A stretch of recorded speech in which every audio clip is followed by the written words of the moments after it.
नमस्कार विद्यार्थियों, स्वागत है आप सभी का आपके अपने YouTube प्लेटफॉर्म उदय एजुकेशन में।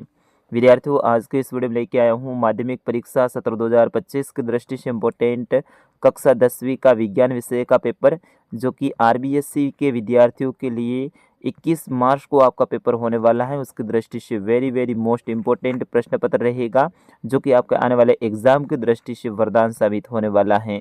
विद्यार्थियों, पूरा प्रश्न पत्र फुल सॉल्यूशन के साथ में यानी उत्तर सहित लेकर आया हूं, और बिल्कुल यहाँ पर जो मैंने पैटर्न इस पेपर में बताया है, इसी टाइप के प्रश्न आपके एग्जाम में आने वाले हैं, और इस पेपर में से भी ज़्यादातर प्रश्न आपके एग्जाम में सीधे ही पूछे जाएंगे। तो विद्यार्थियों, इस प्रश्न पत्र को पूरा अंत तक देखना है। भले ही 15-20 मिनट कितने भी मिनट का ये वीडियो हो, आपको अंत तक देखना है, अच्छे से समझना है, इन सारे प्रश्नों को याद करना है, और बिल्कुल आप सभी के लिए रामबाण ये प्रश्न पत्र साबित होने वाला है।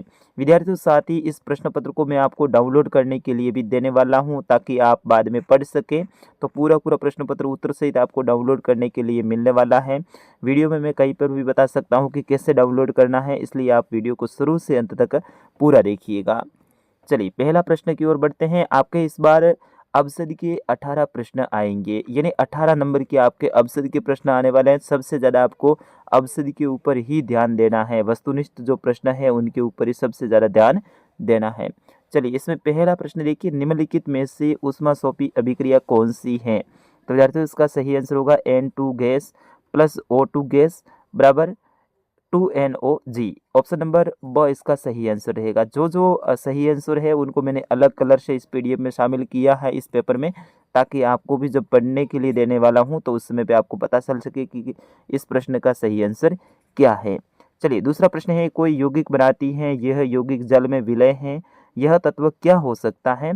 तो वो हो सकता है कार्बन, यानी सी इसका सही ऑप्शन ब इसका सही आंसर रहेगा। फिर उसके बाद में अगला प्रश्न है, प्रश्न संख्या 3, कार्बन परमाणु में पाए जाने वाली मुख्य विशेषता है जो उसे पृथ्वी पर एक सर्वतोमुखी तत्व बनाती हैं। तो वो संयोजकता और संकलन। इसका सही आंसर होगा आपका ऑप्शन नंबर अ व ब दोनों। अगला प्रश्न देखिए, सोता अम्ल व क्षार की अभिक्रिया से लवण व जल बनता है, ऊष्मा मुक्त होती है। यह किस प्रकार की अभिक्रिया है, यह आपको बताना है। यानी अम्ल व क्षार की अभिक्रिया से लवण और जल बनता है। इन दोनों की अभिक्रिया से क्या बनता है? लवण और जल बनता है। ऊष्मा मुक्त होती है। ऊष्मा क्या होती है? मुक्त होती है।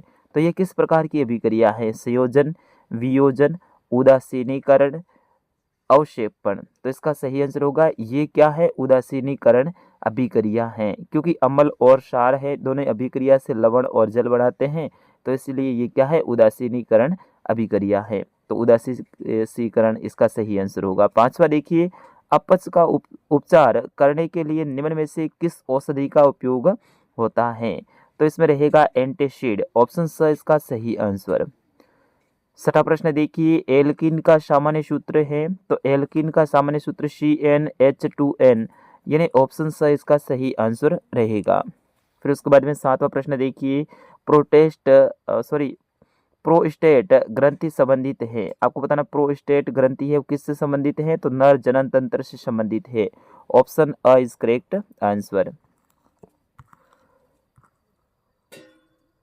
आठवां देखिए, इसमें शरीर में नियंत्रण व समन्वय किसके द्वारा होता है? तो शरीर में नियंत्रण और समन्वय है वो तंत्रिका तंत्र और अंतःस्रावी तंत्र दोनों से होता है। तो ऑप्शन स इसका सही आंसर रहेगा। ठीक है ना, ऑप्शन स इसका सही आंसर। नवा प्रश्न है, थायरॉक्सिन के निर्माण के लिए किस तत्व की आवश्यकता होती है? आपको बताना है कि थायरॉक्सिन की निर्माण के लिए कौन से तत्व की आवश्यकता होती है?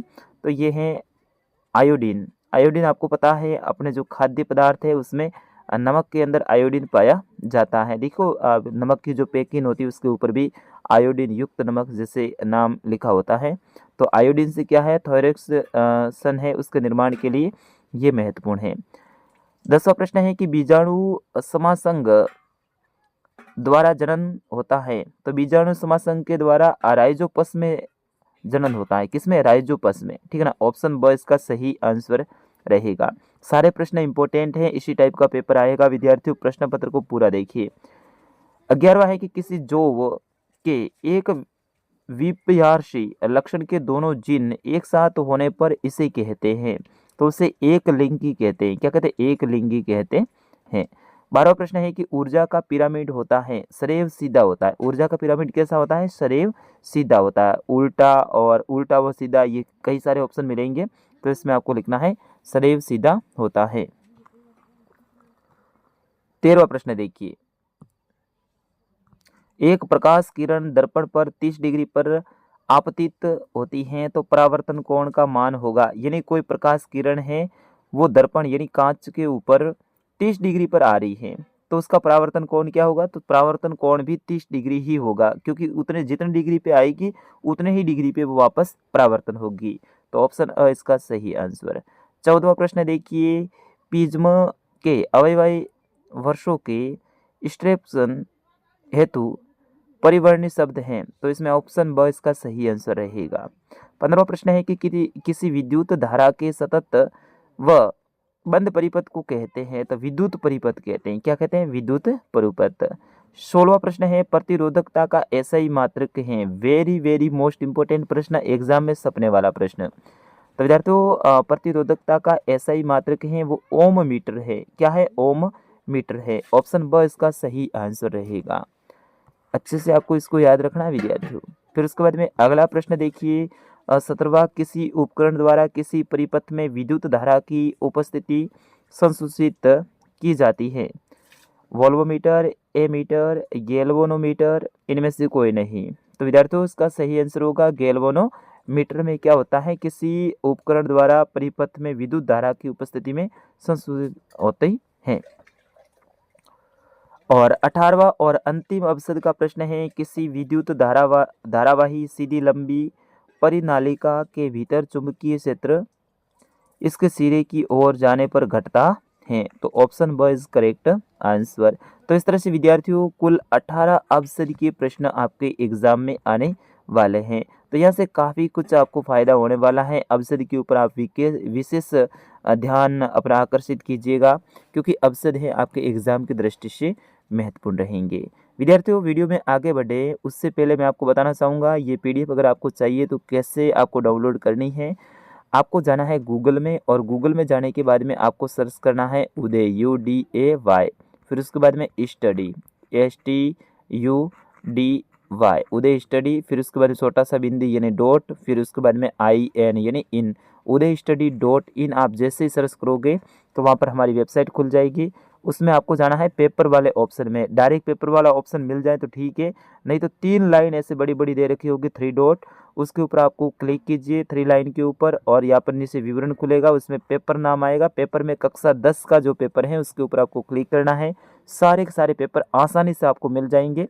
वहाँ पर डाउनलोड का ऑप्शन होगा, डाउनलोड नाउ के ऊपर या डाउनलोड के ऊपर आप क्लिक करोगे, आपके मोबाइल में पेपर पूरा पूरा सेव हो जाएगा। लेकिन विद्यार्थियों इस वीडियो को पूरा देखिए, क्योंकि वीडियो को समझना और देखना बहुत ज़रूरी है। जैसे आप पढ़ते हो उससे बढ़िया है कि जो आप देखते हो और सुनते हो उससे ज़्यादा याद होता है। तो वीडियो को पूरा देखिए, फिर उसके बाद में डाउनलोड करना है, वो पेपर कहीं जाने वाला नहीं है।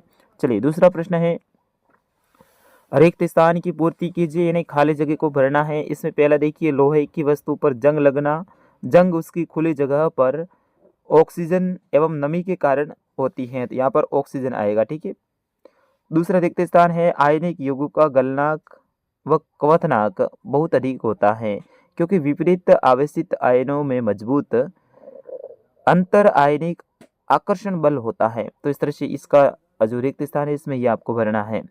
तीसरा है, पादप में साइटोकाइनिन हार्मोन कोशिका विभाजन प्रेरित करता है। इसमें कोशिका विभाजन आपको भरना है।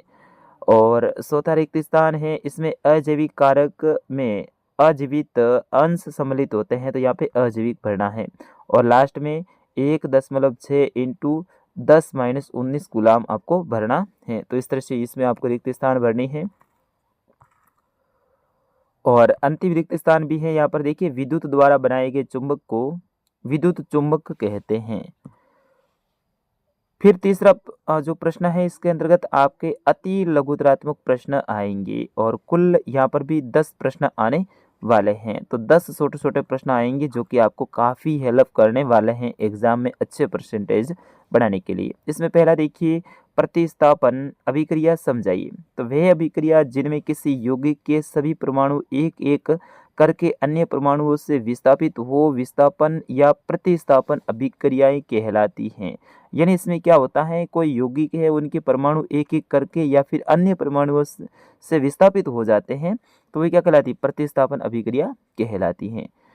दूसरा प्रश्न है संयोजन अभिक्रिया किसे कहते हैं। वेरी वेरी मोस्ट इंपोर्टेंट प्रश्न, आपके एग्जाम में सपने वाला प्रश्न।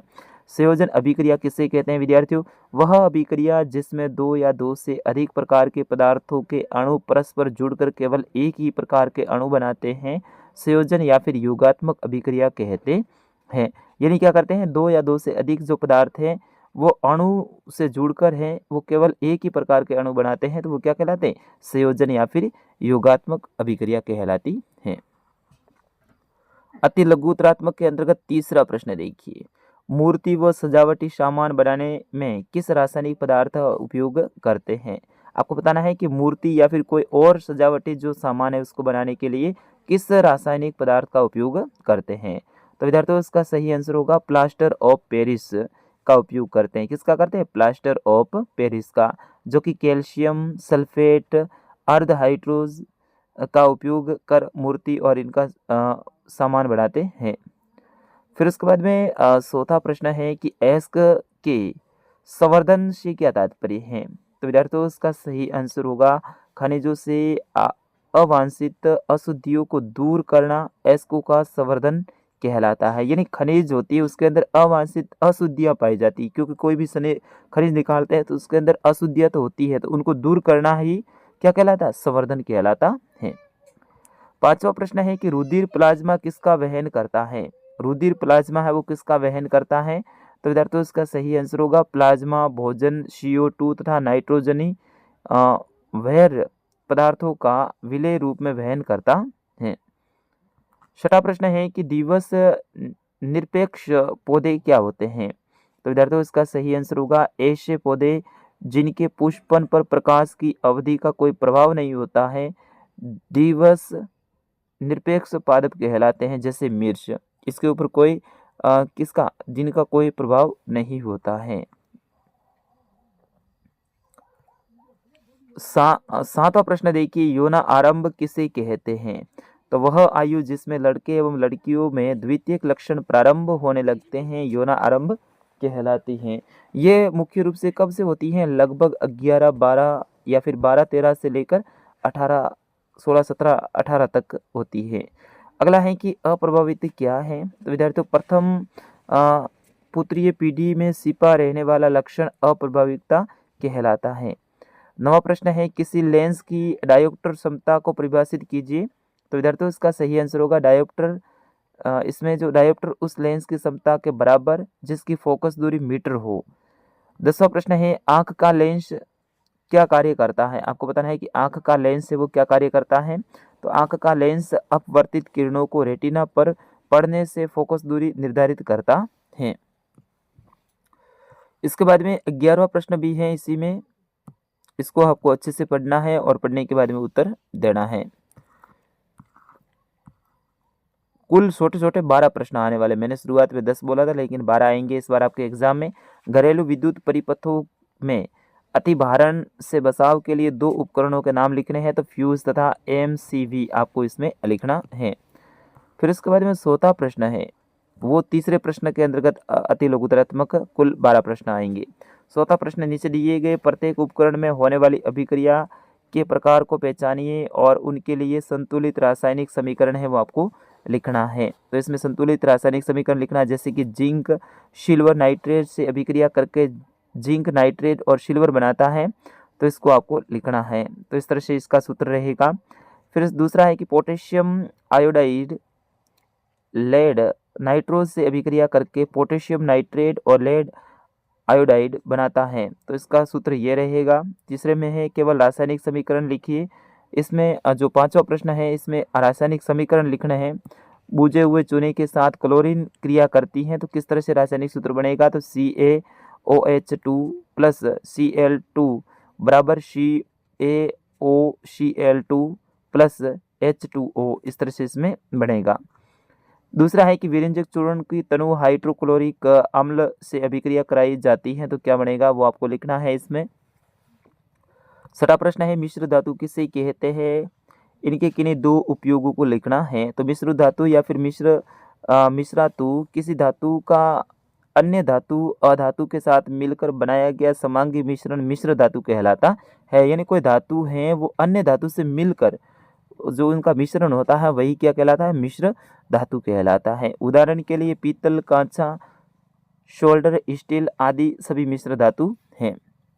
अब मिश्र धातु के उपयोग क्या है आप देख लीजिए, इनके उपयोग आराम से आप पढ़ लीजिए, क्योंकि बड़ा उत्तर है तो मैं पढ़ने जाऊंगा तो वीडियो लंबा हो जाएगा। स्क्रीनशॉट चाहे तो आप ले सकते हैं, पेपर पढ़ने के लिए आपको मैं पहले ही उपलब्ध करवा रहा हूं। आप वेबसाइट पर जाइए और डाउनलोड कीजिए। वीडियो के डिस्क्रिप्शन में भी मैंने वेबसाइट की लिंक दे रखी है। वीडियो का जो विवरण नीचे खुलता है ना उसमें भी दे रखी है। चलिए अगला है कि पाचक एंजाइमों का क्या कार्य है वो आपको बताना है। तो इसमें इसका उत्तर देख लीजिए आप,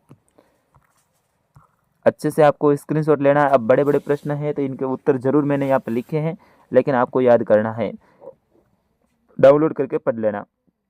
कानों को संतुलित अंग क्यों कहते हैं स्पष्ट करना है। नवा प्रश्न है डीएनए की प्रतिकृति बनाना जनन के लिए क्यों आवश्यक है वो आपको बताना है।